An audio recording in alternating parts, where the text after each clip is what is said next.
This story is titled, I Heard My Parents Saying She's Too Foolish to Notice We Only Keep Her Around for Her Money. So I let them think that until it was too late for them to fix it. Hey guys, before we get into today's video, I just want to ask for a quick favor. Our channel's been slowing down a bit, and hitting that subscribe button and dropping a comment would really help us out. Alright, let's jump in. Okay, so I never thought I'd be posting this on Reddit, but I seriously need to get this off my chest. This whole thing has been eating me up inside, and my therapist thinks writing it out might help. Sorry if this is long and kinda all over the place. So a bit of background, I, 28 female, grew up in what you'd call a normal middle-class family. We weren't poor or anything, but my parents were always complaining about bills and how expensive everything was. They'd make these comments like, must be nice to have extra money, whenever we'd see people with nice stuff. I kinda grew up thinking being rich was this impossible dream. But then I got lucky, I guess. During college, I started this small online business, selling custom phone cases with my designs.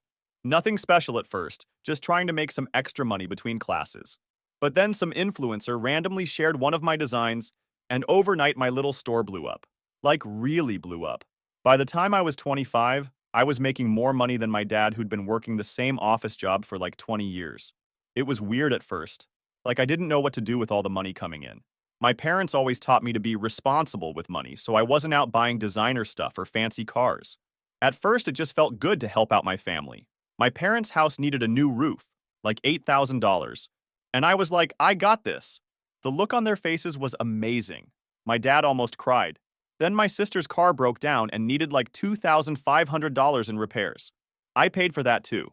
Then my brother got laid off and couldn't make rent, so I covered him for just a few months, which turned into like a year and a half, lol.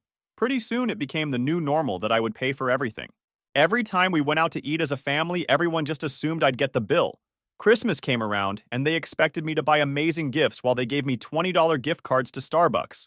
When my parents almost lost their house because they were behind on mortgage payments, I helped them refinance and started sending them money every month to help out.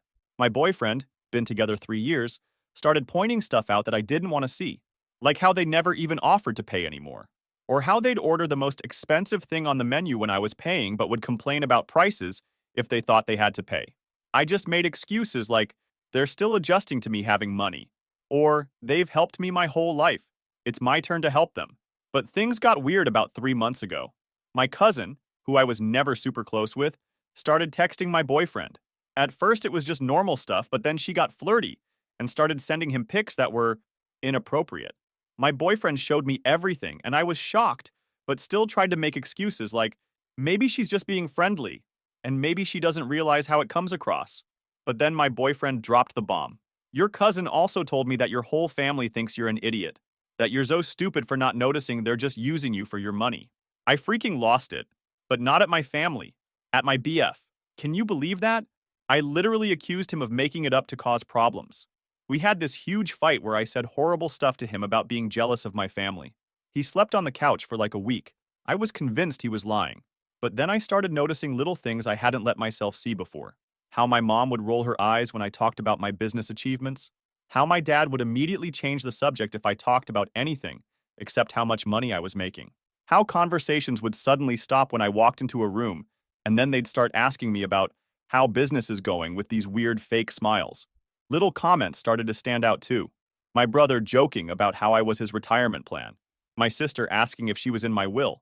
My parents talking about this vacation they deserved and looking at me expectantly. My boyfriend and I made up after I realized he might be onto something. Just watch them more carefully, he suggested. See if I'm right. So I started paying more attention to how my family acted when they thought I wasn't looking. The looks they'd give each other when I offered to pay for something. The way they'd talk about me to other people, always focusing on my money, never on me as a person or my accomplishments. I overheard my sister on the phone once saying, yeah, she'll definitely pay for it. She pays for everything. It's almost too easy.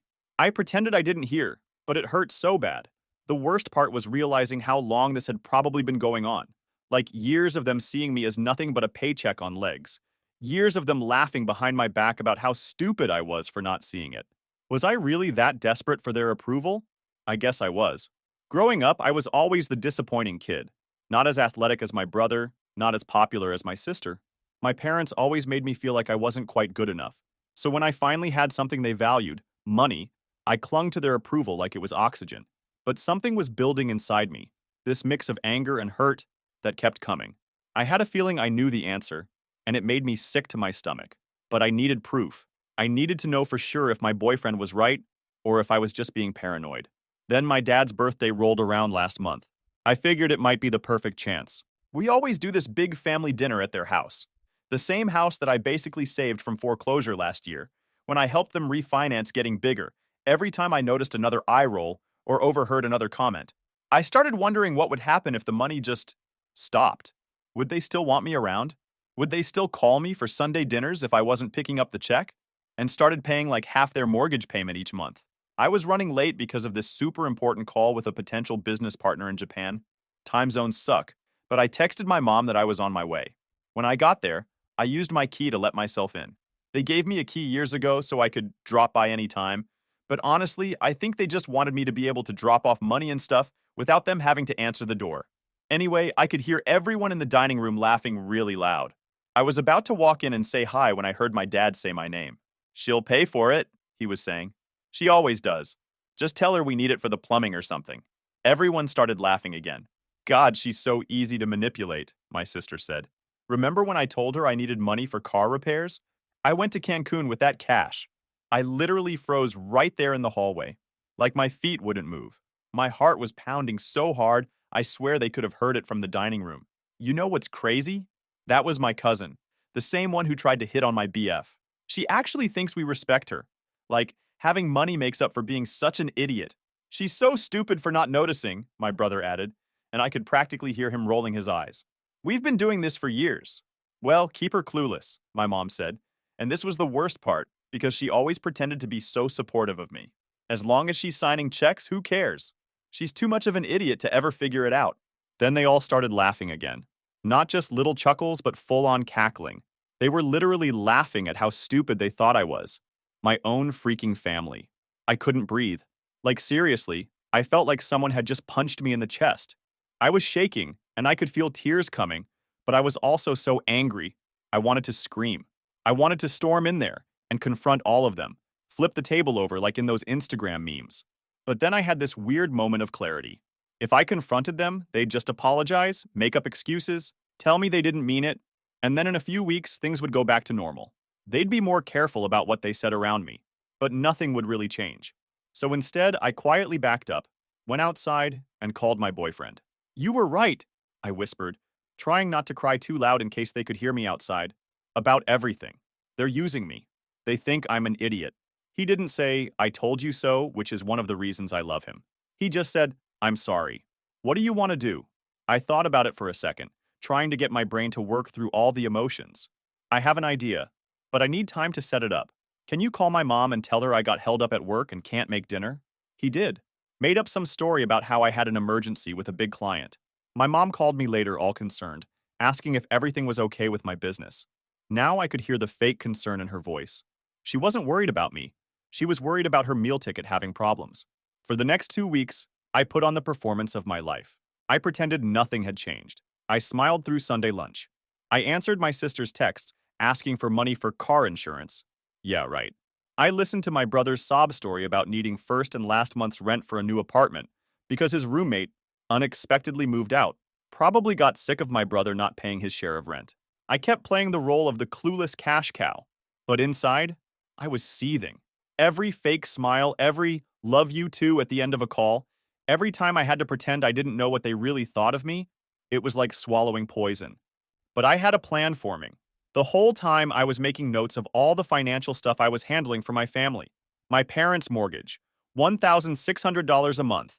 I was paying $800. My sister's car insurance, $300 a month, probably going straight to her vacation fund. My brother's temporary rent help, $1,200 a month, going on 18 months now. Family dinners, averaging about $500 a week. Random emergencies, averaging maybe $1,000 a month. That's over $5,000 a month. I was handing over to people who were literally laughing at me behind my back. And the thing is, none of them needed my money. My parents both had decent jobs. My sister was always posting on Instagram about her shopping sprees, but claimed she couldn't afford her car insurance. My brother was constantly buying new gaming equipment, but couldn't pay his rent. They weren't poor. They were just greedy. And I was their golden goose. The hardest part was keeping up the act around my boyfriend. He knew I was upset, but I didn't tell him about my plan yet. I was afraid he might try to talk me out of it, or think it was too extreme. But the more I thought about what they'd said, the more certain I became that I needed to do something dramatic. Every time I started to feel guilty about what I was planning, I'd remember their laughter, their mockery, the years of manipulation. I've always been a planner. It's why my business succeeded. I never make impulsive decisions. I analyze, strategize, and then execute. And that's exactly what I was going to do with my family. They thought I was stupid? Fine, I'd play stupid. But I'd be the one laughing in the end. I spent those 2 weeks doing research online, making calls to professionals, gathering documents. I had to be careful. I didn't want anyone in my family to suspect anything was up. I even continued to transfer money to them as usual, knowing it would be the last time. The foundation of my plan centered on one key fact: my parents' house. The house they almost lost before I stepped in. The house that they could still lose if I stopped helping them with the mortgage. But just stopping payments didn't give me enough satisfaction. Too expected. I wanted something with more impact. My boyfriend could tell something was up. "You're quiet lately," he said one night while we were watching TV. "Still thinking about what they said?" "Just processing," I told him. It wasn't completely a lie. "Whatever you decide to do, I'm with you," he said, squeezing my hand.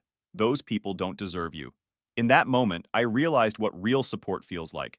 Not the fake encouragement my family gave me when they wanted something, but genuine, "I've got your back" support. It made me even more determined to go through with my plan. But what my family didn't know was that when I paid off my parents' second mortgage, they were actually just 3 months away from foreclosure. Their finances were a complete disaster. They'd taken out way too many loans trying to keep up with their richer friends and neighbors. Classic keeping up with the Joneses situation. I knew all this because when I helped them refinance, I went through all their paperwork. I'm not an accountant or anything, but I'm good with numbers. Had to be to run my business. So I knew exactly how much they owed, who they owed it to, and how bad their credit scores were. So I called my business attorney. I've had the same lawyer since I started my company, and she's awesome. I explained the situation, minus the emotional stuff, and asked about the legality of what I wanted to do. She gave me some advice and connected me with a real estate attorney. Turns out, when you have good credit and actual cash on hand, banks are super willing to work with you. Like, they practically trip over themselves to help. I contacted my parents' mortgage company and made them an offer. I'd buy the house outright, in cash, for the remaining balance of the mortgage. This was actually a really good deal for the bank. They got all their money without having to worry about my parents defaulting again. And since my parents hadn't actually paid off much of the principal, they'd mostly been paying interest, it was kind of a steal for me. The house was worth way more than what was left on the mortgage. The bank said yes so fast it was almost funny. We did the paperwork quickly and quietly. I didn't want my parents to find out, not yet anyway. I created an LLC to buy the house. This way, my name wouldn't be directly on any paperwork they might see. Within 10 days, I was the legal owner of my parents' house. They had no idea.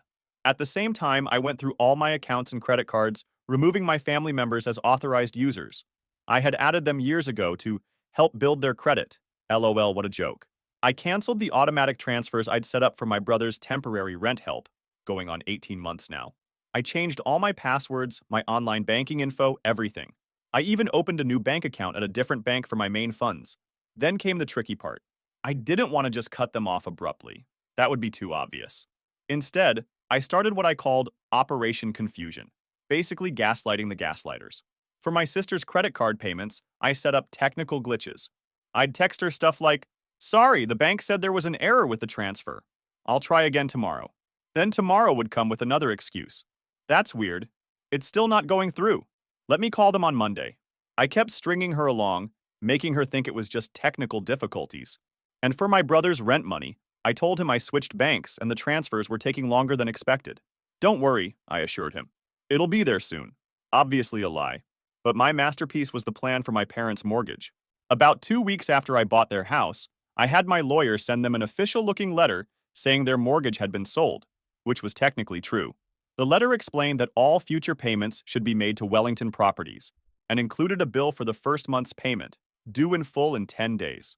I made sure I was having coffee with my mom when the letter arrived. She opened it while we were sitting at her kitchen table. My kitchen table now, but she didn't know that yet. "What's this?" she said, staring at the letter. Her face went all pale and panicky as she read it. My dad grabbed it from her. This says our mortgage has been sold to Wellington Properties LLC. Who the hell is that? I put on my most confused face. Acting skills, level 100. That's weird. Let me see. I took the letter, pretending to read it carefully, even though I'd helped write it. Oh, this happens sometimes. Banks sell mortgages to other companies. It's normal. But what about our payment? My mom asked, panicking. You said you took care of it this month. I furrowed my brow, playing dumb. I tried to. Maybe the payment went to the old company? Let me call them. I pretended to make some calls in the other room. When I came back, I looked worried. So, there's a problem. The old bank says they transferred your account to this Wellington place, so they can't accept the payment. And Wellington says you're already late on your first payment to them. This is ridiculous, my dad shouted. We've never even heard of these people. I know, I said soothingly. Look, don't worry. I'll figure it out. I just need to find out where to send the money now. My parents calmed down a bit. They still believed I'd bail them out, just like always. The stupid daughter would fix everything. I let my parents stew for another week. During that time, Wellington Properties, me, sent another letter. This one was more serious. Pay within 10 days or eviction proceedings would begin. You should have seen my parents' faces when that letter came. They were freaking out. Can't you just call these Wellington people and pay them? My mom begged. I've been trying, I lied. They're not returning my calls. It's like they want to foreclose or something. My dad punched a wall, like actually made a hole in the drywall. Those vultures! I suggested they try calling themselves. Of course, the number went to a very professional-sounding voicemail that I recorded LOL that never returned calls. I left them trying to decide what to do after I fucked up their minds. You never expect what idiots are capable of. The next day, they called a family meeting. Everyone showed up. My brother, my sister, even my cousin, the one who hit on my BF. They all looked worried. We're about to lose the house, my dad announced. Everyone started talking at once, panicking. What happened? How is that possible? Where will you live? My dad explained about Wellington Properties. My sister immediately looked at me. Can't you do something? Buy the house back or something? I shrugged. I don't have that kind of cash just sitting around. I'd have to sell stocks or liquidate some business assets, and that would take time. Wellington wants an answer in 24 hours. But you've always helped before, my brother said accusingly. I know, and I've tried. But this is different. They want $1,800 a month for rent, and that's on top of everything else I'm already helping everyone with. The room got quiet. Real quiet. For the first time, my family was facing the possibility that the gravy train might be coming to an end. Maybe, my sister started, then stopped. Maybe we could all chip in? Like if everyone in the family contributed something each month? I wanted to laugh. Now they were thinking about contributing? After years of taking and taking? That's actually not a bad idea, I said, pretending to consider it. How much could each of you contribute? My sister squirmed in her seat. Well, I'm a little tight right now with my own rent and bills. My brother was more direct. I can barely cover my own place, you know that. While my cousin just stared at her phone, pretending not to hear. So you want me to cover it all? Again, I said, letting a little edge come into my voice. Not forever, my dad jumped in. Just until we figure something out. Like you figured out the mortgage? I couldn't help asking. The one I've been helping with for the past 2 years? The room got uncomfortable. My family wasn't used to me pushing back. We're family, my mom said, playing the guilt card. We've always supported each other. I had to bite my tongue to keep from saying what I really thought about their support. In the end, my parents signed the lease. They scraped together the security deposit by selling some stuff, including the expensive watch I'd bought my dad for Christmas last year. That felt good. They thought this was temporary, just until they figured something out, or until I came to my senses and bought the house for them. They had no idea that their landlord was sitting right across the dinner table from them. Phase 2 of my plan was complete. Now it was time for slowly cutting off the rest of the financial support without them suspecting it was intentional. For the next few weeks, I kept playing the technical difficulties card. They were getting frustrated, but they still didn't suspect what was really happening.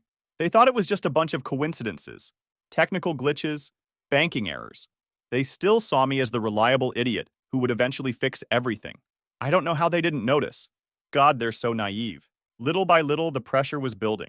My parents struggling to pay rent on a house they used to own. My sister having to actually budget her own money for once. My brother facing the possibility of having to get a real job. And through it all, I kept playing dumb. I'm trying to fix it, I'd say. The banks are being so difficult. You guys have no idea how satisfying it was watching them squirm. And the best part? They still had no idea what was coming next. And that's where I am right now. I'm getting a little too excited to see their faces when they know the truth. I'll keep you all updated. Final update. Hey, Reddit. Sorry for taking a few days to update. Things have been wild over here.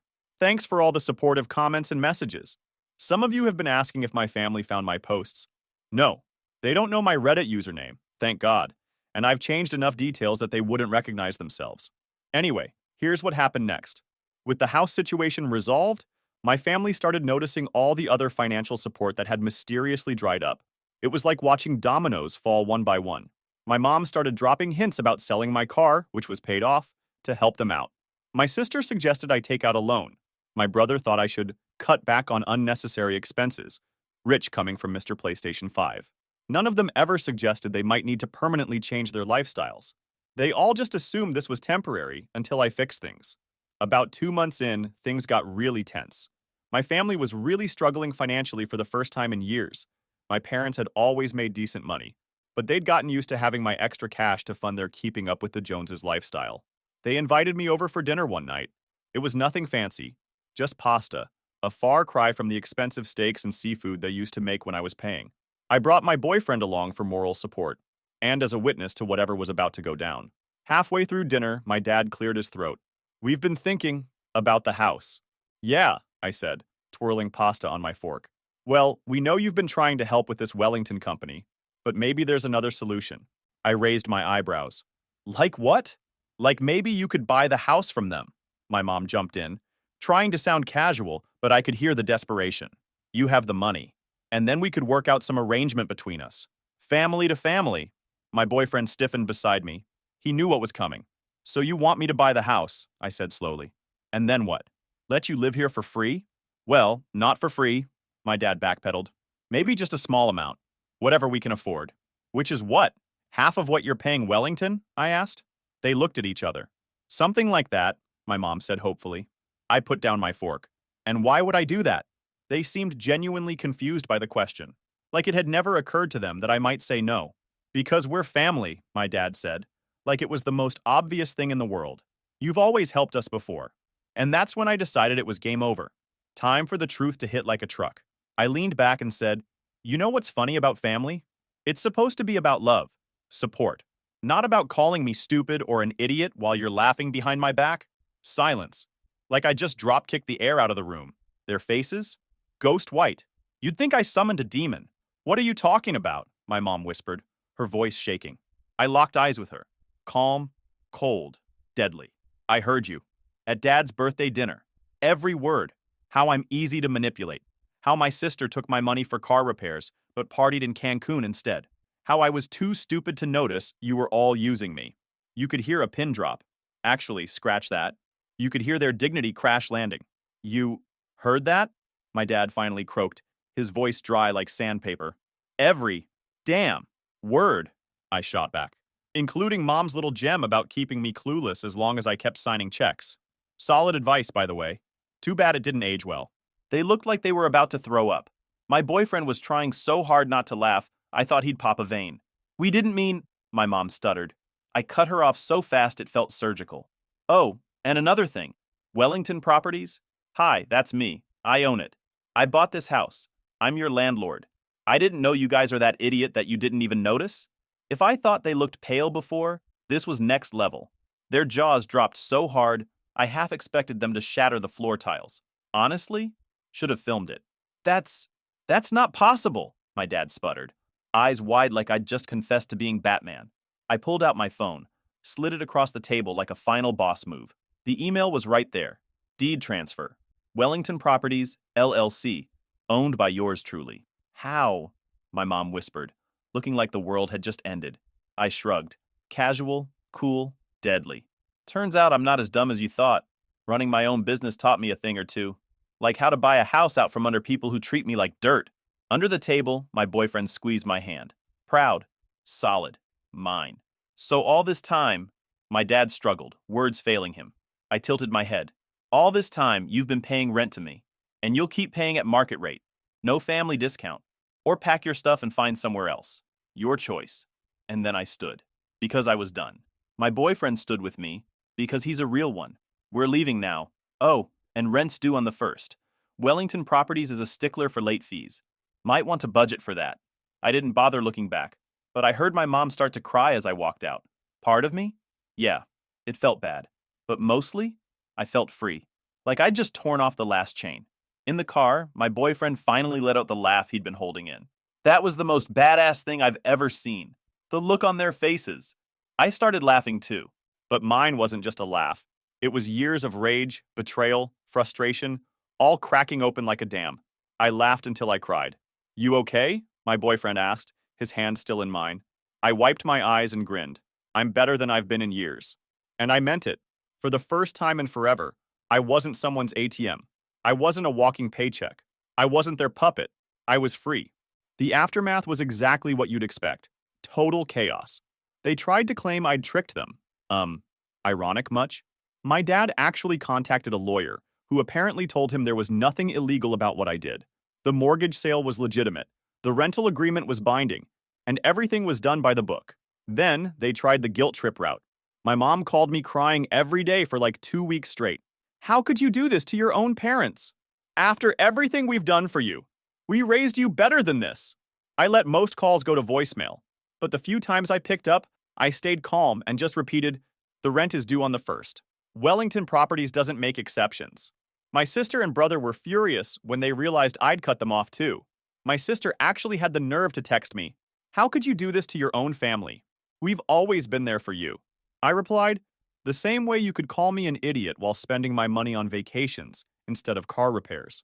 Also, when exactly were you there for me? Was it when you were laughing at me behind my back, or when you were using my credit card to buy designer clothes? She didn't have an answer for that. Also, my cousin, the one who tried to hit on my boyfriend, spread rumors in the family that I was having some kind of mental breakdown.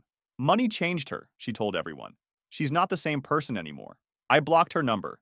Extended family I barely ever talked to started calling me, trying to talk sense into me. Funny how people who never made time for me before suddenly had so much to say. I let most of those calls go to voicemail too. In the end, reality hit them harder than I ever could. After a week of silent tension and awkward texts, they caved. My parents started paying rent. No discounts, no handouts, just cold, hard cash like everyone else. The same parents who used to brag about how easy it was to get me to foot their bills were now negotiating payment plans with their own daughter. The irony? Delicious. They knew they had no choice. Lose the house or pay up. Funny how fast loyalty fades when the money dries up. But hey, business is business. And this time, they're learning the hard way that I'm not just the family idiot. I'm the landlord. Through it all, my boyfriend was my rock. You're not crazy, he kept telling me. They're the ones who acted badly, not you. The hardest part was dealing with the guilt. Even though I knew I was right, years of being the family fixer made me feel responsible for their problems. Anyways, my boyfriend proposed last month. When he met my parents 2 years ago, they were living off my money and calling me an idiot behind my back. Now they're my tenants, slowly learning to respect me. Life is weird sometimes. I still don't know if I'll ever fully trust my family again. The hurt goes too deep, and some things can't be unsaid.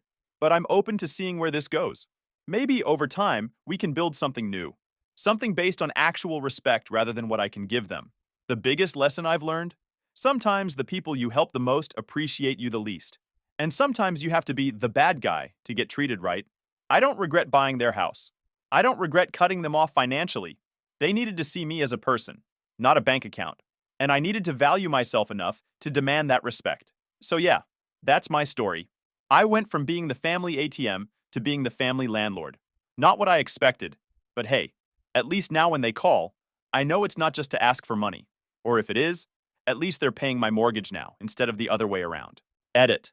To the people saying I'm heartless, you try being called stupid and an idiot by the people who are supposed to love you most while they laugh about manipulating you for money.